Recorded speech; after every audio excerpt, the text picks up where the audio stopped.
diante de Ti, esse grande povo que o Senhor comprou com o seu sangue, com a sua morte. Ó Pai, agora, em nome de Jesus Cristo, utilize esse momento que oferecemos a Ti e fala poderosamente a cada pessoa.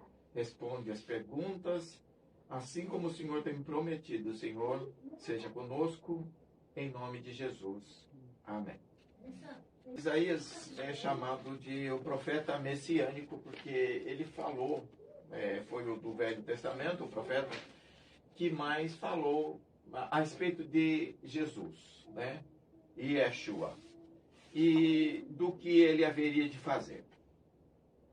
É interessante a gente entender, para que não faça uma leitura mística de Deus, é importante a gente não ter esse espírito místico, essa pegada mística, mas olhar as coisas de forma natural. Não significa que Deus não seja espiritual, que as coisas não sejam espirituais, mas para o nosso lidar no dia a dia, é importante a gente ter o espírito livre do fanatismo, desse misticismo que as pessoas colocam, dessa religiosidade que as pessoas colocam. Deus fez a natureza e colocou leis nela que elas são atuantes agora, serão atuantes no futuro e eternamente agirão. Os seres humanos viverão debaixo do poder da natureza. Por quê? Porque Deus determinou que a natureza, o reino da natureza, fosse o ninho do ser humano. O ser humano prosperasse nesse caudilho, né? nesse plano da natureza. E nos relegou a essa necessidade de estar inserido nas coisas naturais, nas leis naturais. Tá? Então, as leis naturais vão sempre nos reger. Agora, as leis espirituais, as leis de Deus, elas são mais poderosas e mais abrangentes, porque é de lá que todas as coisas procedem. Não é? Ela é mãe de todas as coisas, é mãe da natureza e de todas as coisas que existem. Até aí, irmão, isso foi só um panorama de que Deus não vai eliminar as leis da natureza. Há uma passagem muito interessante de Jesus, que ele se afastou um pouquinho, estava sufocado pela quantidade de gente que havia na praia. Ele então pegou um barquinho que estava lá, subiu nele, e então do mar ele pregava para aquela multidão. Ele estava se utilizando de um fenômeno natural chamado de reverberação ou refração do som. Ou seja, o som refrata e vai muito mais longe quando é produzido a partir do mar. O mar ele se torna um espelho que amplia e joga o som mais longe. Vou dar um exemplo disso. A gente que mora aqui perto do mar conhece um fenômeno muito interessante, que é o barco passar muito longe da gente e a gente ouve o que eles estão falando dentro da canoa. Isso é esse fenômeno da refração. Jesus se utilizou dessa lei natural para poder a voz dele ir mais longe. Agora, ele podia ter usado o poder divino dele, ampliado a voz dele para falar até a China, a Indonésia, a Malásia. Ele podia ter feito isso. No entanto, ele se utilizou de um fenômeno natural para poder se comunicar com aquele povo. Não é verdade? Ao mesmo tempo, Jesus andou sobre as águas. Nós analisamos isso alguns dias atrás. Nesse caso, ele quebrou uma lei natural. Não é? Então, irmãos, Deus, ele se utiliza e anula quando necessário. E nós estamos vendo, nós estamos analisando o fato de Deus, para sempre, se utilizar dos fenômenos naturais para falar conosco. Por isso, irmão, não adianta ser como as pessoas do passado, que tendo pouco conhecimento dos fenômenos naturais, atribuíam Deus a tudo, ao rebumbar dos trovões, à luz dos raios, E hoje a gente sabe que são fenômenos naturais, elétricos, e fenômenos auditivos e tal e coisa. Então, e a gente não atribui mais nenhum poder divino a essas coisas, né? Deus determinou que houvesse a lei natural que produz aquele som dos raios e dos trovões, né? Então, irmãos, a gente tem que tomar cuidado para não fazer essa leitura mística. Tudo é místico, tudo é poder de Deus e tal e coisa. Não, tem as coisas naturais. Deus sempre vai usar os fenômenos naturais, a própria natureza, para tudo. Por exemplo, Deus pode nos curar milagrosamente? Sim, e faz isso com muita frequência. Mas ele vai se utilizar dos fenômenos naturais, ou seja, das bactérias, ao invés delas se reproduzirem, ele determina que elas deixem de se reproduzir. E a doença, que era por causa da reprodução das bactérias, ela acaba acabando. Ou seja, ao invés dele fazer uma coisa poderosa, ele simplesmente atua naquele mecanismo que estava fazendo a gente adoecer. Pobreza, riqueza, conquistas, é a mesma coisa. Deus pode fazer aparecer 50 mil reais na porta da gente. Não é? Ele pode, ele tem poder para isso. Mas quando você chega diante de Deus com a sua fé em termos de prosperidade, Deus vai criar mecanismos para que você tenha aquela prosperidade. Você vai encontrar nichos, você vai encontrar tipos de comércio, oportunidades que vão te trazer aquele benefício. Entende? Então Deus vai sempre se amparar naquilo que ele já fez. Ele não vai simplesmente criar tudo de novo só porque você está precisando. Ele vai se utilizar do que já tem. E não havendo, ou havendo uma necessidade premente, ele anula o que for, cria o que não tiver e faz o que for preciso, dentro dessa perspectiva da sua urgência e do quanto você precisa daquilo. E se aquilo já existe ou não. Ok? Então, para te socorrer, Deus sempre vai se utilizar do que já está por perto. Vai se utilizar de um amigo, de um diploma que você já tenha, de um concurso público que você já tenha feito, do nome em algum lugar que você já fez, de uma petição judicial que você fez e dormiu lá e todo mundo esqueceu. Né? Nós vemos isso em Israel. Mardoqueu, ele estava lá no palácio do rei. Aconteceu de o rei levar cativo aquele monte de gente, inclusive a sobrinha dele e tal, e ele ficou por lá por perto, porque tinha cuidado dela. Mas alguns anos antes, ele tinha salvado a vida do rei e se esqueceu. Não ficou esperando recompensa. Esqueceu daquele benefício que fez. Inclusive em Israel, ainda hoje existe o Yom Mardochai, que é o dia do Mardoqueu. É comemorado até hoje esse dia. Né? Então, ele ficou lá até que o rei achou o livro, perdeu o sono de madrugada e, rebuscando algum cantinho, algum buraco lá do palácio dele, encontrou o livro que contava a crônica do que aconteceu, de que uma certa pessoa salvou a ele de uma emboscada muito perigosa, que ele fatalmente ia morrer. E ele chamou o serviçal dele e perguntou: o que foi feito a esse homem pelo benefício de ter salvado a minha vida? E o homem falou: olha, ele é Mardoqueu, ele está aí fora, ele não fizeram nada, não recompensaram a ele. Né? Ok? Então veja, Deus se utilizou de uma coisa que já tinha acontecido para abençoar uma pessoa. Ok? Então, o que eu quero dizer com isso é que Deus vai sempre se utilizar do que já tem, né? E ele está falando aqui sobre Jesus, né? Então vamos ler com essa perspectiva nova de que Deus faz as coisas a partir de elementos que já existem. Tá?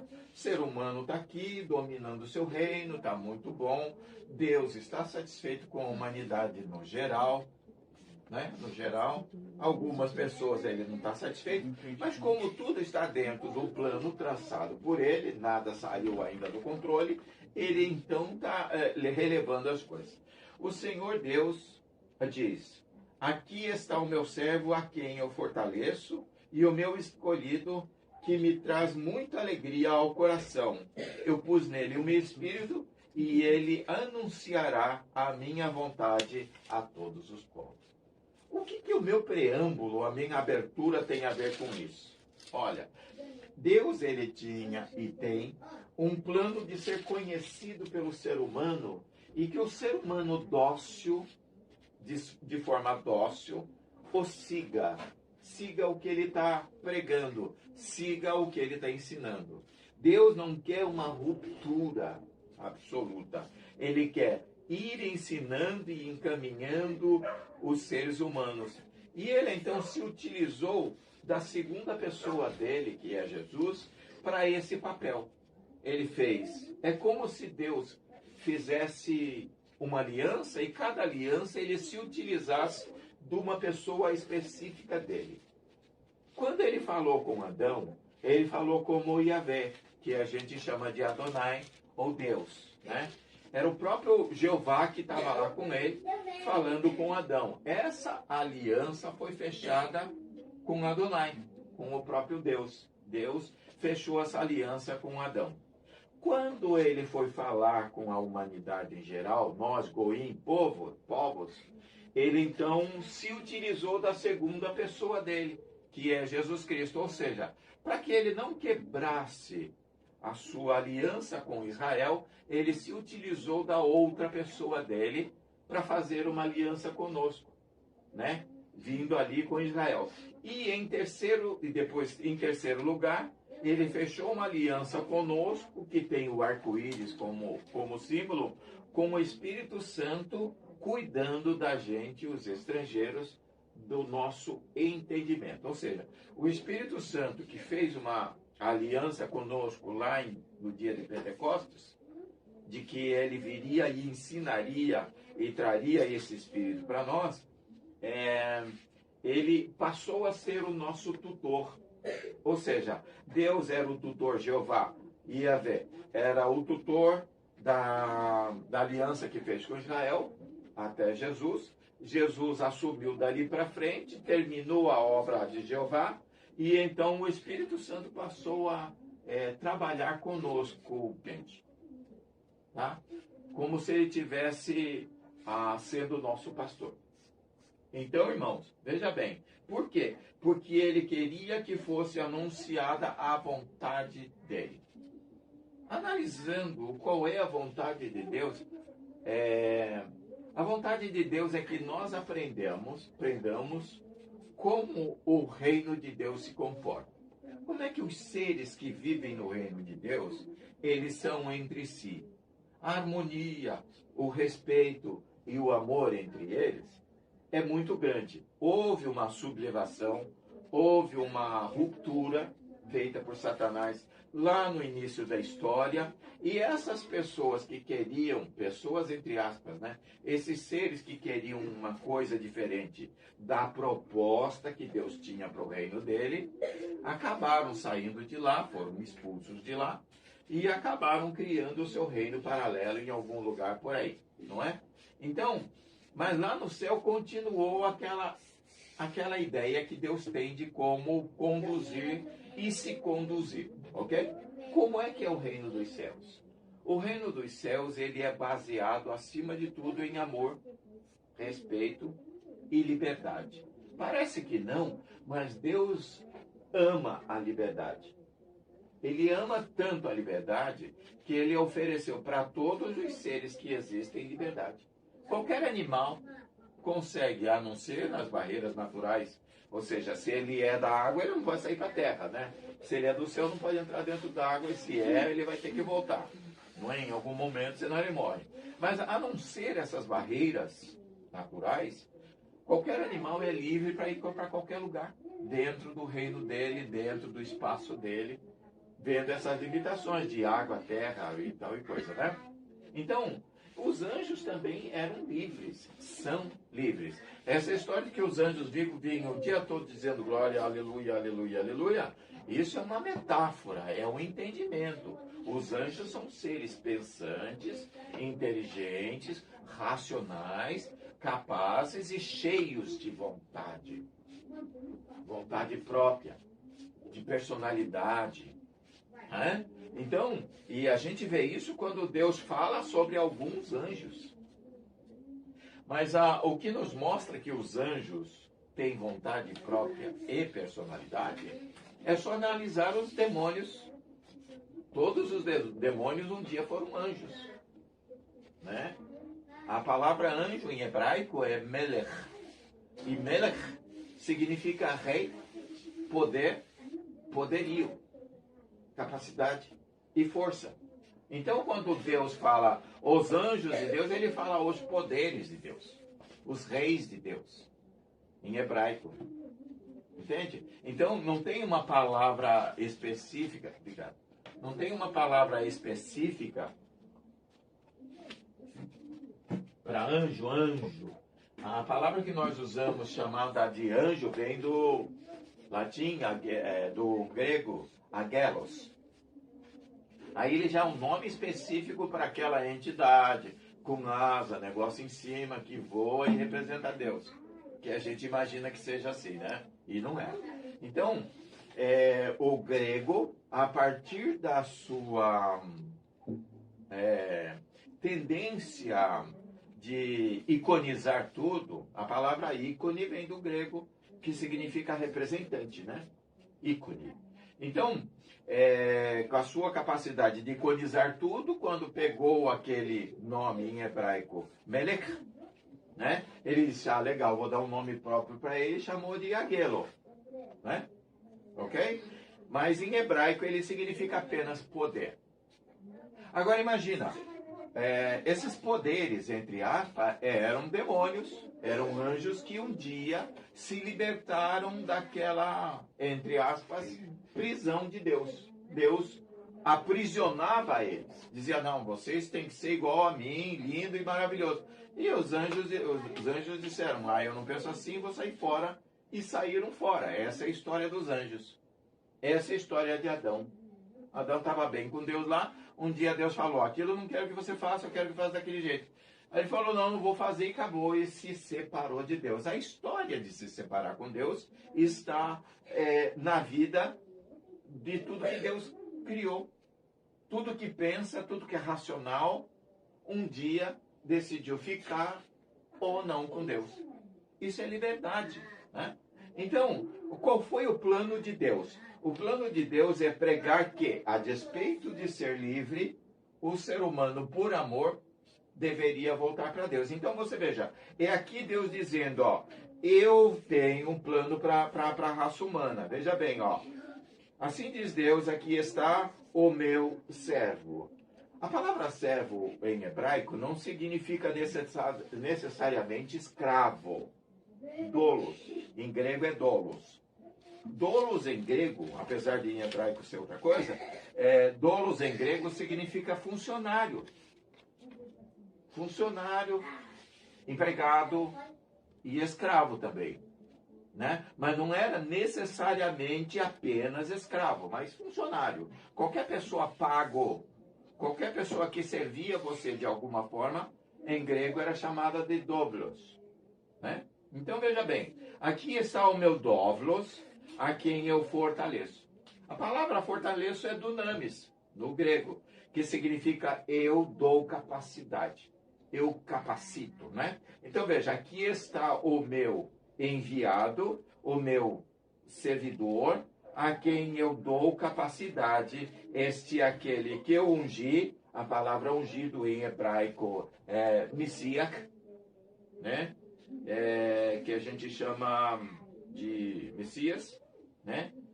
Quem eu tenho muita alegria, que me dá muita alegria, e eu coloquei nele o meu espírito.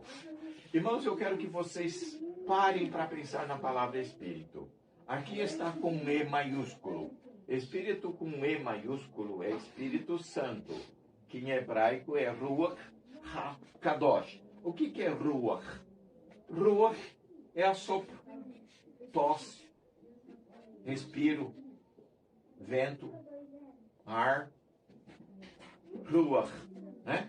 Então, quando Deus fala em Ruach, ele está falando em vento, mas também está falando em inspiração. O que é inspiração? É aquilo que você compreende, que você capta daquilo que alguém está falando. Então, quando Deus fala do enviarei o meu Espírito estará em toda a terra, não é apenas o Ruach HaKadosh, o Espírito Santo, né? Mas ele está falando do entendimento. Eu vou fazer com que as pessoas entendam o porquê. Façam essa leitura fina, essa leitura do porquê, da motivação e do que Deus quer, do que eu quero. E isso traz alegria no meu coração. Porque ao entender a proposta do reino de Deus, você importa aquele conceito para você mesmo. E se torna uma pessoa melhor, um filho melhor, um pai melhor, um cidadão melhor. E essa é a ideia. Por quê? Porque no reino de Deus, de onde vem, de onde procede essa inspiração, esse espírito, né? Essa ideia, esse conceito, as coisas funcionam bem. Lá não tem disputa de egos. Lá não tem disputas naturais. Lá todo mundo, entre aspas, que mora lá, eles têm essa ideia de que o amor é prevalente. O amor deve nortear as ações. Os anjos são extremamente apaixonados por Deus. E são extremamente apaixonados pelo ser humano. E os anjos aprendem conosco. Olha que coisa incrível. A Bíblia diz que os anjos aprendem conosco, né, Eline? Então, nós ensinamos coisas novas aos anjos. Então, eles são apaixonados pela gente. Então, Deus, a partir da pregação de Jesus Cristo, ele trouxe esse conceito, esse espírito do reino de Deus. Os cristãos, eles recebem esse conceito. Então, a leitura mística daquele poder e não sei o que, ela atrapalha essa leitura. Deus vai sempre trabalhar em você dentro dos seus entendimentos naturais, dentro do seu conceito, dentro do que você já tem de história. Entende?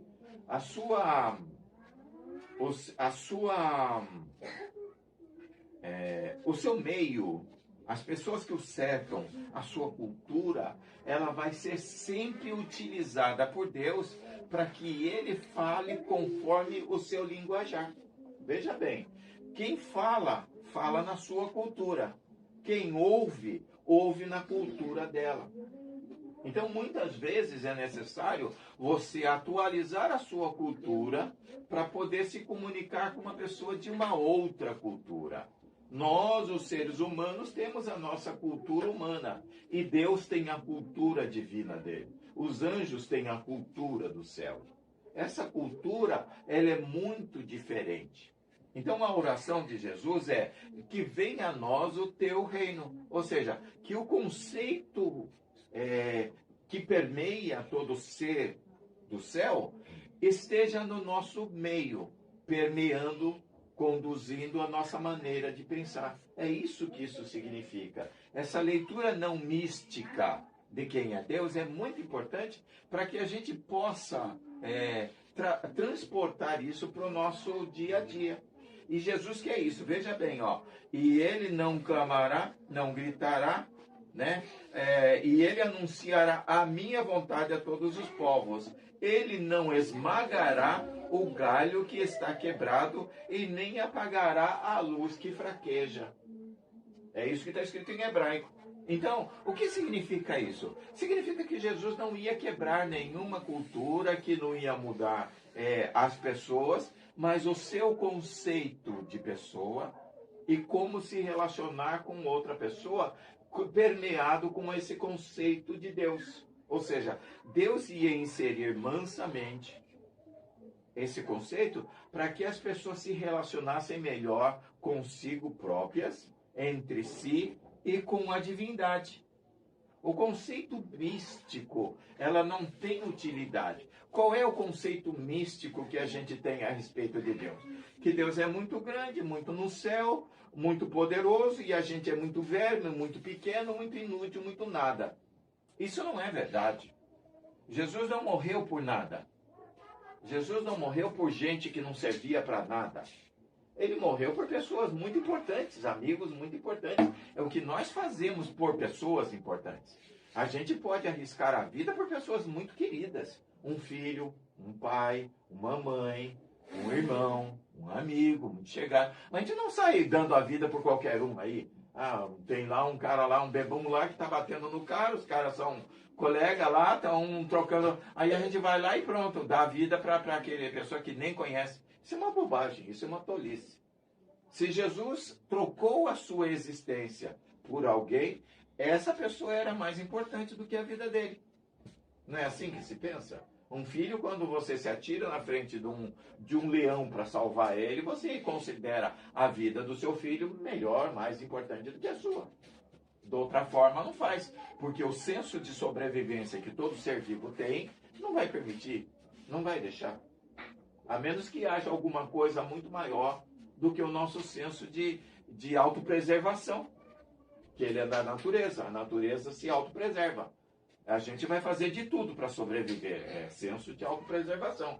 Mas com relação a um filho, a um pai, a gente possivelmente vai dar a vida. Entende? Então, nós somos muito importantes para Deus. E Ele não vem com essa proposta de quebrar, anular, arrebentar, botar embaixo, chegar para você e dizer, não, tudo que você crê é porcaria. Não, Ele vai pegar as porcarias que você crê e Ele vai mudando aquilo. Ele vai se inserindo no seu contexto. Se você quiser, ele até sugere que você pegue toda a porcaria e jogue fora. Mas se você quiser continuar com as suas porcarias, ele vai continuar respeitando aquela escolha sua. Vocês entendem isso? Nem apagará a luz que já está fraquejando. Ou seja, até aqueles conceitos inúteis que você já percebeu que não servem para nada, que não te ajudam em nada e que atrapalham o seu entendimento de quem é Jeová, nem esse ele vai chegar e vai botar e quebrar e jogar fora. Ele vai respeitar e deixar você lidar com aquele lixo até que você se livre dele como se você fosse um acumulador compulsivo. Com toda a dedicação, ele anunciará a minha vontade. Não se cansará, não desanimará, mas continuará firme até que todos aceitem a minha verdade.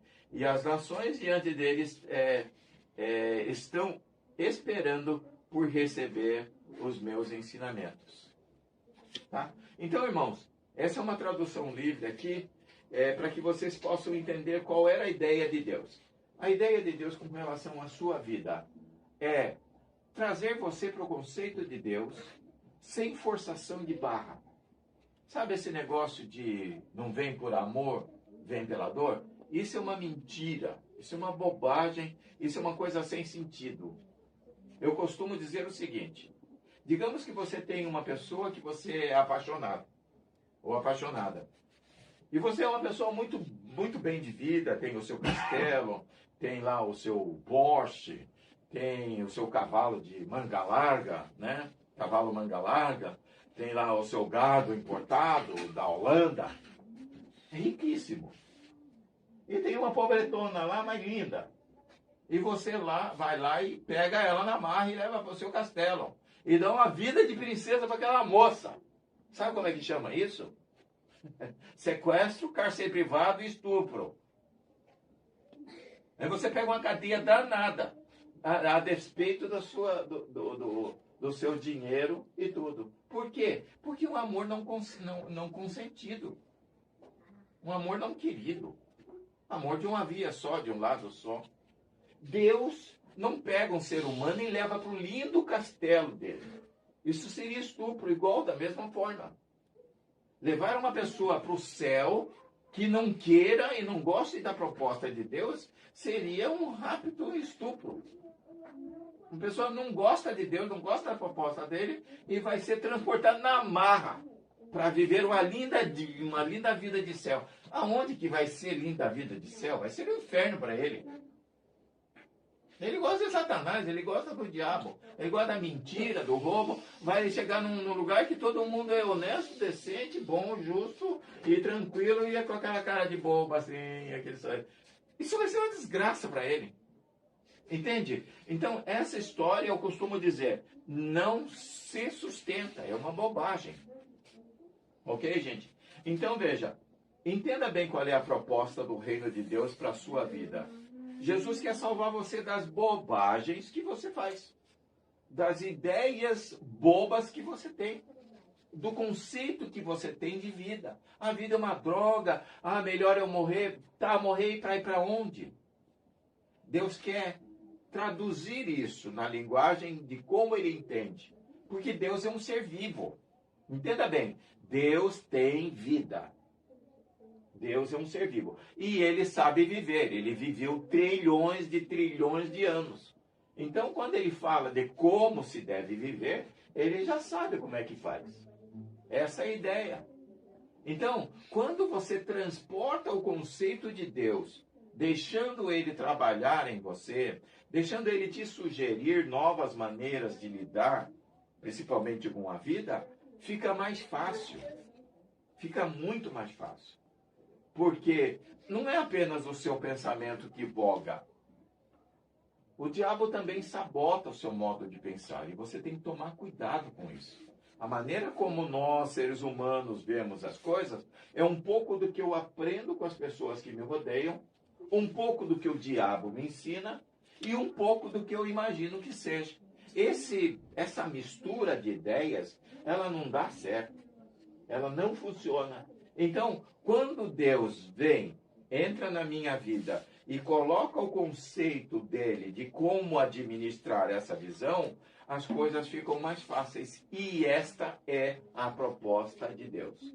Ele nunca vai arrombar a sua porta e enfiar na sua cara as verdades dele.